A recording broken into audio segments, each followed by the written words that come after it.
यूं ही नहीं कहते, हारे का सहारा बाबा श्याम हमारा। खाटू श्याम को भगवान श्री कृष्ण के कलयुगी अवतार के रूप में जाना जाता है। ऐसा कहे जाने के पीछे एक पौराणिक कथा का हाथ है। राजस्थान के सीकर जिले में इनका भव्य मंदिर स्थित है, जहां हर साल बड़ी संख्या में श्रद्धालु आते हैं।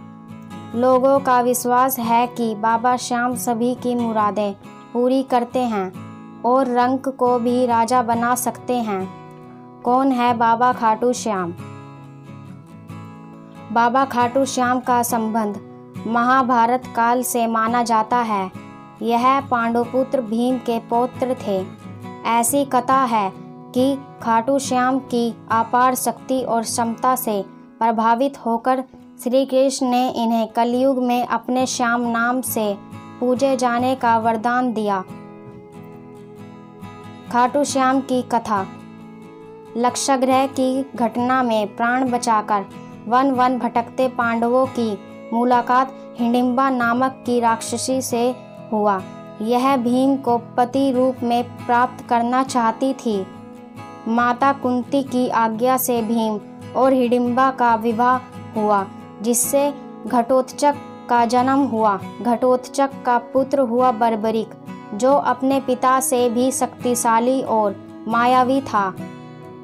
बर्बरिक देवी का उपासक था। देवी के वरदान से उसे 3 दिव्य बाण प्राप्त हुए थे, जो अपने लक्ष्य को भेद कर वापस लौट आते थे। इनकी वजह से बर्बरिक अजय अमर हो गया था। महाभारत के युद्ध के दौरान बर्बरिक युद्ध देखने के इरादे से कुरुक्षेत्र आ रहा था। श्री कृष्ण जानते थे कि अगर बर्बरिक युद्ध में शामिल हुआ तो परिणाम पांडवों के विरुद्ध होगा। बर्बरिक को रोकने के लिए श्री कृष्ण गरीब ब्राह्मण बनकर बर्बरिक के सामने आए।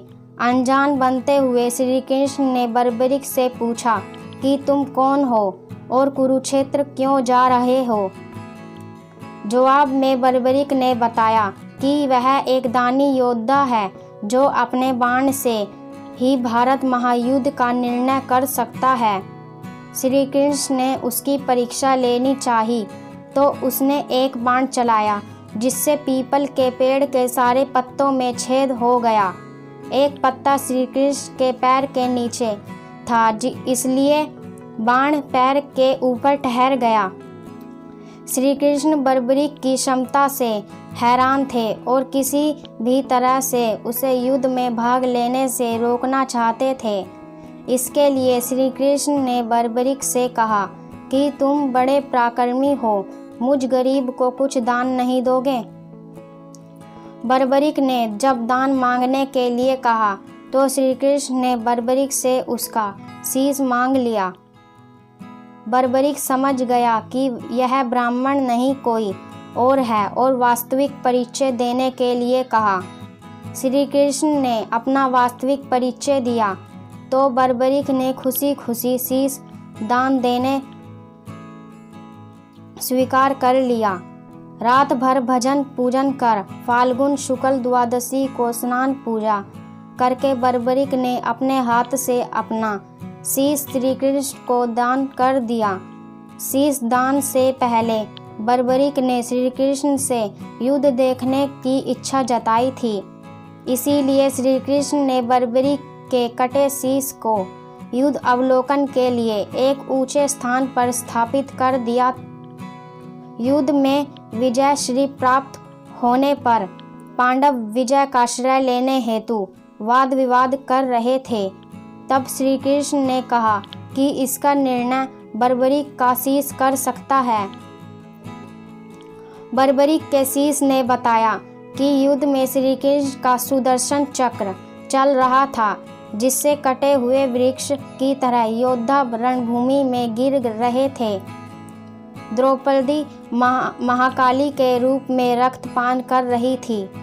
श्री कृष्ण ने प्रसन्न होकर बर्बरिक के उस कटे सिर को वरदान दिया कि कलयुग में तुम मेरे श्याम नाम से पूजित होगे। तुम्हारे स्मरण मात्र से ही भक्तों का कल्याण होगा और धर्म, अर्थ, काम, मोक्ष की प्राप्ति होगी।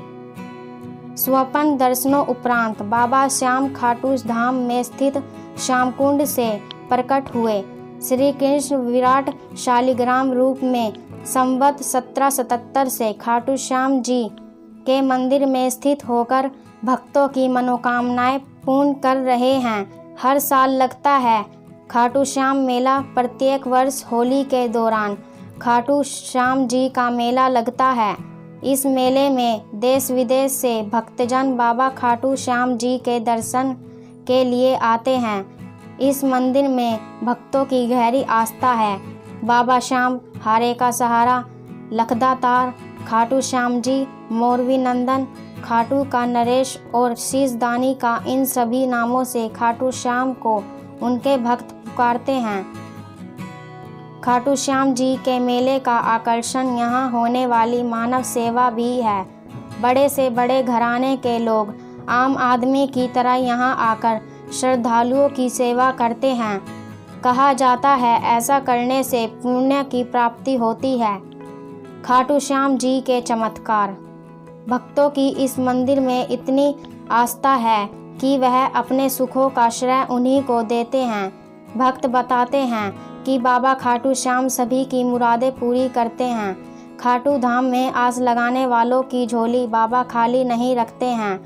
आप सभी भक्तों को मेरा जय श्री श्याम।